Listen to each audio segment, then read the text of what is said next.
Today's top stories from Reuters Breaking Views: why banks need to take the guesswork out of Libor, and there's little for HSBC to gain from the BoCom crash. With me is Peter Larsen.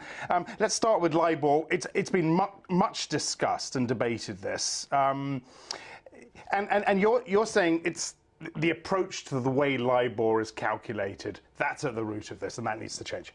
Yeah, and this is not news. No. This became evident in 2008, which is that Libor is essentially based on banks submitting once a day what rate they think they would be able to borrow at in the interbank market in various currencies and for various so durations. All theoretical. I think that's the issue. It's theoretical, and normally you would say, well, the theory is based on some transactions, so you can actually come up with a guess. But when the markets dry up, then it's guesswork. And of course, the other more serious allegation is that this has been open to manipulation by traders for sort of insider trading purposes. Yeah. So if you want to deal with all of these things, actually, we think, and restore some confidence in Libor, which it supports a huge volume of loans and derivatives. Make it real. You've got to make it based on real prices. But you raise this problem in this piece. That and you talk about the Swedish krona. Let me see. I'm trying to find it here right now. But making it real has its own problems as well, right? It does. Obviously, not all the banks are going to be borrowing every day in all of these currencies for all of these maturities. So you've probably got to slim down the number of currencies and maturities that you quote for, and you basically just got to say we're not going to have 8-month Swedish krona prices. It will become a bit more volatile, probably. And you also you'd have to have some restrictions around it in terms of making sure that you had a certain number of transactions and a certain number of banks participating.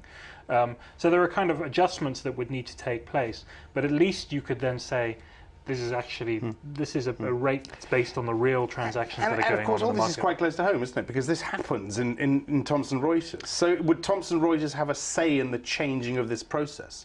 I don't think so. I think Thomson Reuters has an administrative function, which is to gather these rates as they're submitted and to lop off the outliers at the top and the bottom and then average the rest. So it's a sort of calculation function. If you change the way the numbers that are submitted are determined, I don't think that necessarily changes the process. But I think it's essential, and it's worth saying, Libor, nobody has to use Libor. There's no regulator that says you have to use Libor. If people want to use a different rate, they can. But it's such an important rate at the moment that I think if you're going to retain or restore confidence in it, you've got to do something different with the way that the rates are calculated. Okay, let's just look at this HSBC piece as well. $1.7 billion they put into Bank of Communications. You don't think it's worth it for HSBC? It's not obvious what they're getting out of it. They've got a 20% stake, 19% stake in Bank of Communications. And Bank of Communications over the past years has raised money at several stages, and each time HSBC has had to put more money into Bank of Communications to maintain its stake.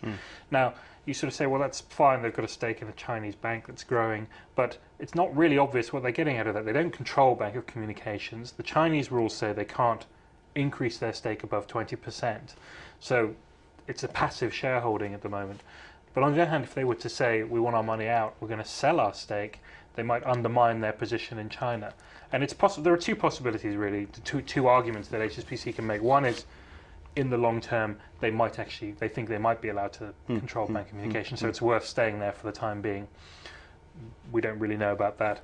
The other possibility is that they actually get benefits from having this stake in Bank of Communications. They get other benefits in China that are not immediately obvious. But the problem for investors is they're putting this money in, and it's really not evident what the return is. Yeah. Okay, good. Peter, many thanks for that. Peter Larsen. For more agenda-setting insight, watch our US Breaking Views show every day, 12:30 Eastern, 16:30 GMT. I'm Axel Threlfall. This is Reuters.